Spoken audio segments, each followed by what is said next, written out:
Whoa, now, Dad, what's up, world? It's your boy, the Toothless Wonder. Port live from the Bamboozled Again News Network.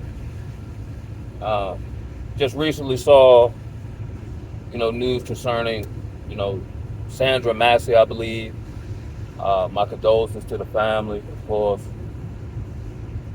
Someone asked me what my thoughts were on it, and I didn't really have enough information. Um, just don't want to jump to conclusions. And I want to preface this by saying, by no means will any of this be victim shaming or blaming or anything of that sort. Um, one thing like the recovery world taught me is to kind of learn from the lessons of others and then attempt to implement it in my own life or use it as a teachable moment. Now, this might be beyond the realm of comprehension of maybe, let's say, the average person who, watches, 4 hours of TV when they get off work, or anybody who's kind of engrossed in what this reality seems to be. And I think I might have covered this, in other In a quarter mile, videos. merge onto Suicide Bridge Road. Um, so I guess the story goes, she saw some, creepazord or something around her apartment, home, or whatever the case may be. She, of course, which sounds like, the right thing to do. She calls the Merge onto police. Suicide Bridge Road, then slide right onto Cabin Creek Road. Then something takes place to the effect of, I guess she had a boiling pot of water on the stove.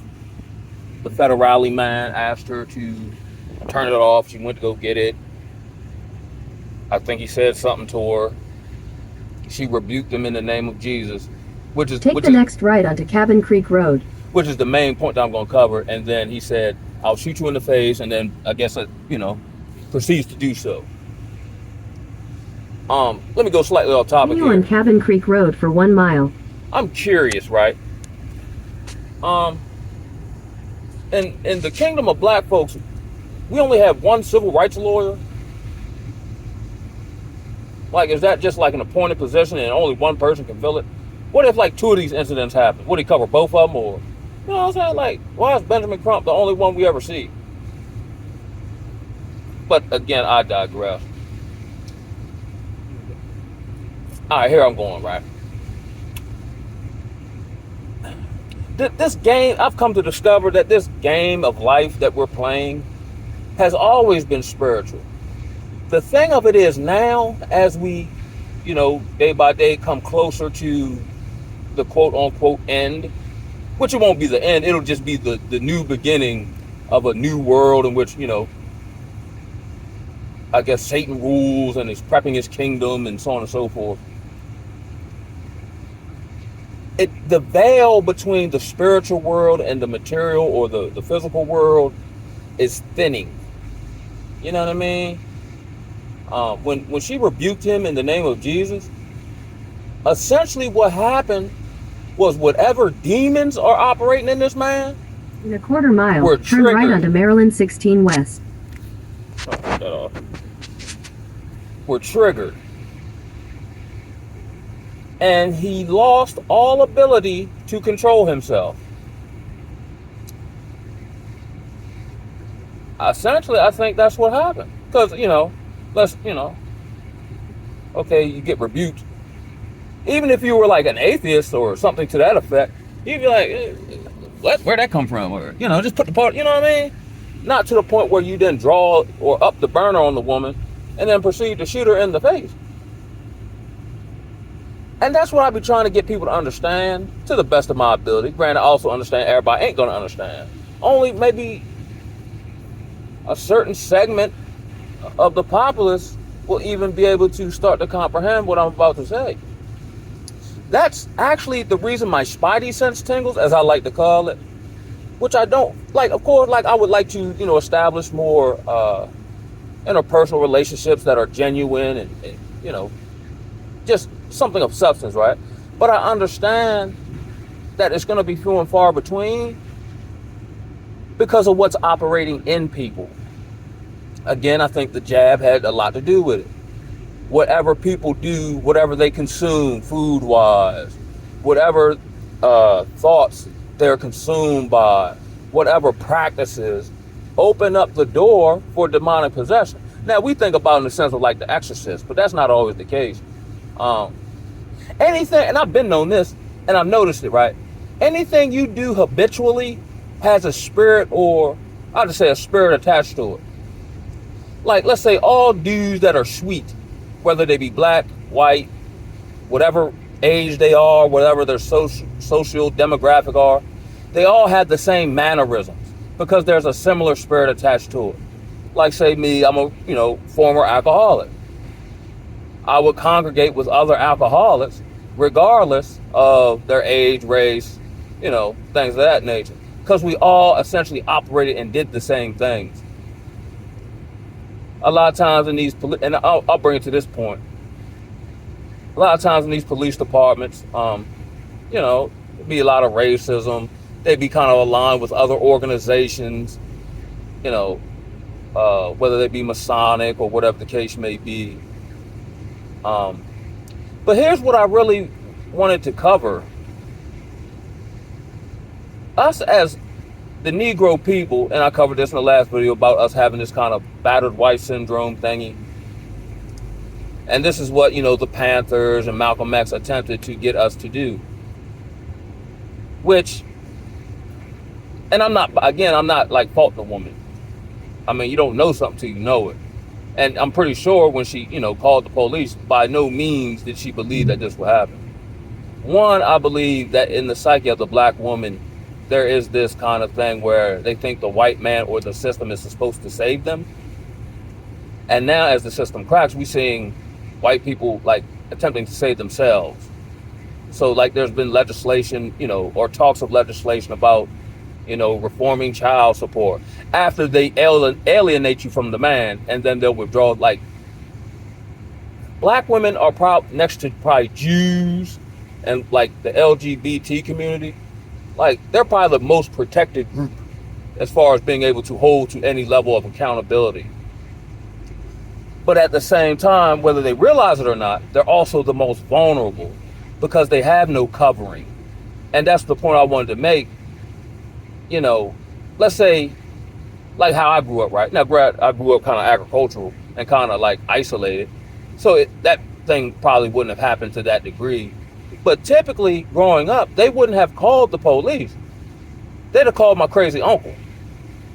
You see what I'm saying? And he gonna show up.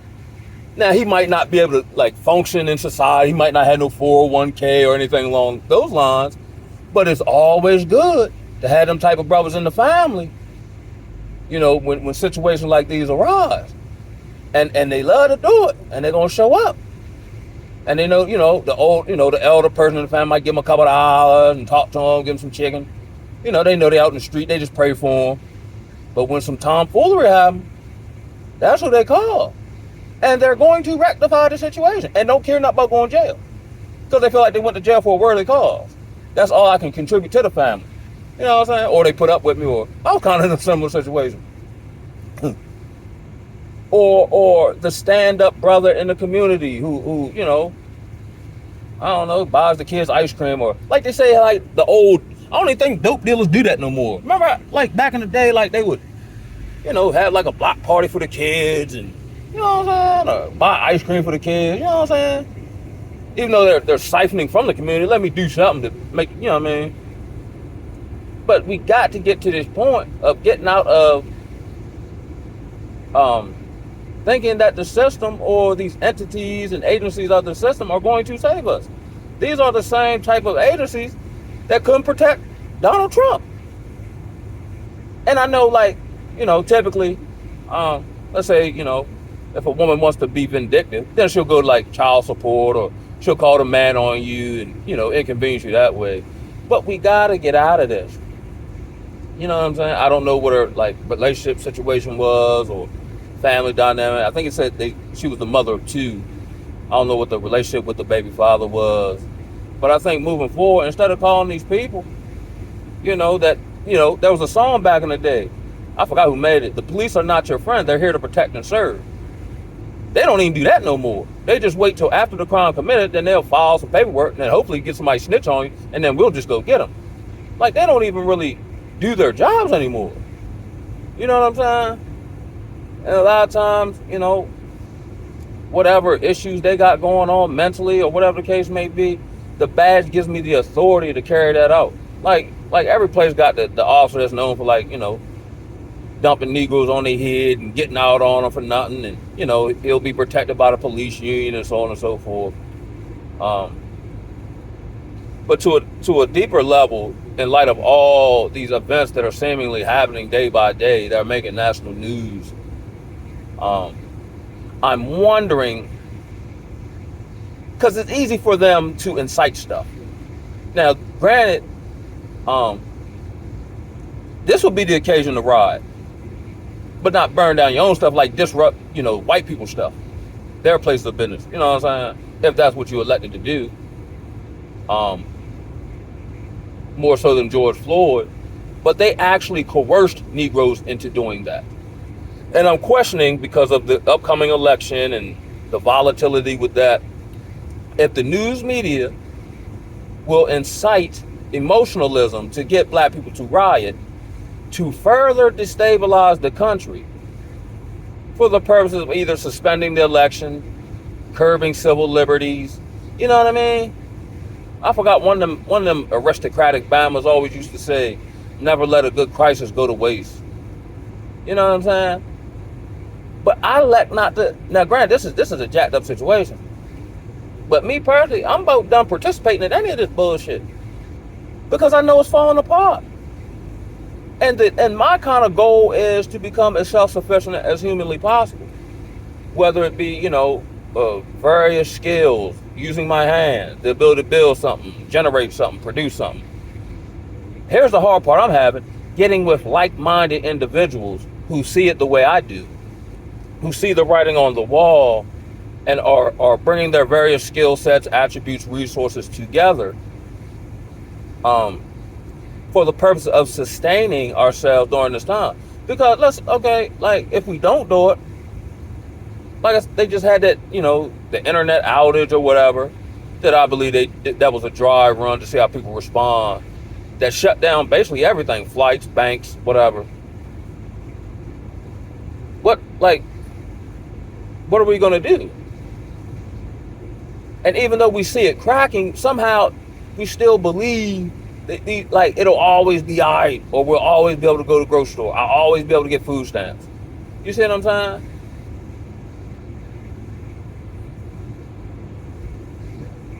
To me, this is just yet another sign as to maybe prophecy becoming fulfilled, in which we're being, even if you don't want to, we're going to get forced out of Babylon.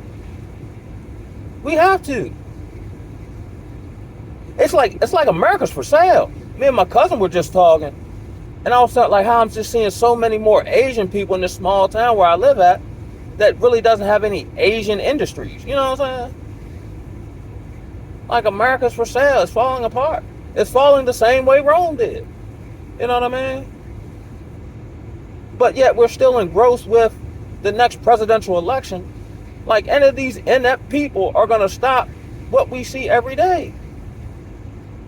If Obama, that was probably the best shot we had. If Obama, why would we think Trump, Biden, is he even still alive? Kamala is going to do anything about this deep pit we've dug ourselves into. Unless it's just, what's that psychological term? Normalcy bias. Where, because something's always been a certain way, you believe it'll always be that way, even though all the signs are showing you that it ain't. Almost like, your girl coming home late, or she got a whole bunch of excuses, but your ego won't allow you to believe that she's cheating on you. You know what I'm saying? Even though all the signs are there. Black people, man, we gotta stop relying on these people. You know what I'm saying? Not saying, the same thing towards, the young lady. But to me, that was just another sign to me of yet another reason why we should start looking to police ourselves. We should start looking to help ourselves. Granted, I know it's hard, but we're going to be forced to do it. Because if we can't, we're going to perish. as we see the inner cities and so on and so forth now. Man, that's all I got, bro. I'ma holler at y'all, man. Whoa.